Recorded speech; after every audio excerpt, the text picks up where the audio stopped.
اللہ الرحمن الرحیم۔ السلام علیکم۔ گوہ کی گواہی۔ حضرت عمر فاروق رضی اللہ عنہ فرماتے ہیں کہ ایک مرتبہ ہم حضور نبی کریم صلی اللہ علیہ وآلہ وسلم کی خدمت میں حاضر تھے کہ ایک عربی آیا جس کے پاس ایک گوہ تھی۔ وہ کہنے لگا، مجھے لات و عزیٰ کی قسم ہے اے محمد صلی اللہ علیہ وآلہ وسلم، میں تجھ پر ہرگز ایمان نہیں لاؤں گا، استغفر اللہ، جب تک یہ گوہ تمہاری صداقت کی گواہی نہ دے۔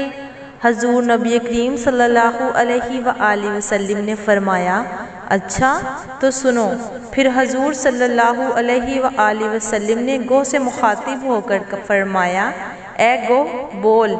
گوہ سنتے ہی عربی زبان میں بول اٹھی، لبیک یا رسول اللہ العالمین، تمام سعادتیں اور کامیابیاں آپ صلی اللہ علیہ وآلہ وسلم کے قدموں میں ہیں۔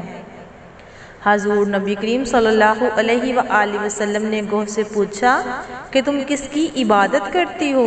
گوہ نے فوراً جواب دیا، اس کی عبادت کرتی ہوں جس کا عرش آسمان میں ہے اور زمین میں جس کی حکومت اور سمندر میں جس کا راستہ ہے اور جنت میں جس کی رحمت ہے اور دوزخ میں جس کا عذاب ہے۔ حضور صلی اللہ علیہ وآلہ وسلم نے فرمایا، میں کون ہوں؟ وہ بولی، آپ رب العالمین کے رسول ہیں اور خاتم النبیین ہیں۔ جس نے آپ صلی اللہ علیہ وآلہ وسلم کو پہچان لیا وہ نجات پا گیا، اور جس نے آپ صلی اللہ علیہ وآلہ وسلم کو نہ مانا وہ دونوں جہانوں میں نقصان پا گیا۔ اس عربی نے جب گوہ کی گواہی سنی تو وہ فوراً نبی اکرم صلی اللہ علیہ وآلہ وسلم پر ایمان لے آیا۔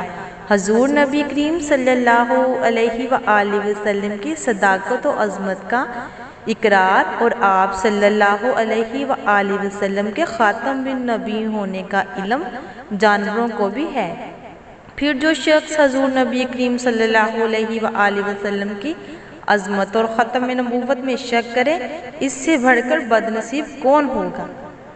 ہمارے اس طرح کی اور ویڈیوز دیکھنے کے لیے ہماری ویڈیوز کو لائک کیجئے اور ہمارے چینل کو سبسکرائب کیجئے تاکہ ہماری ہر آنے والی ویڈیو آپ تک آسانی سے پہنچ سکے۔ خدا حافظ۔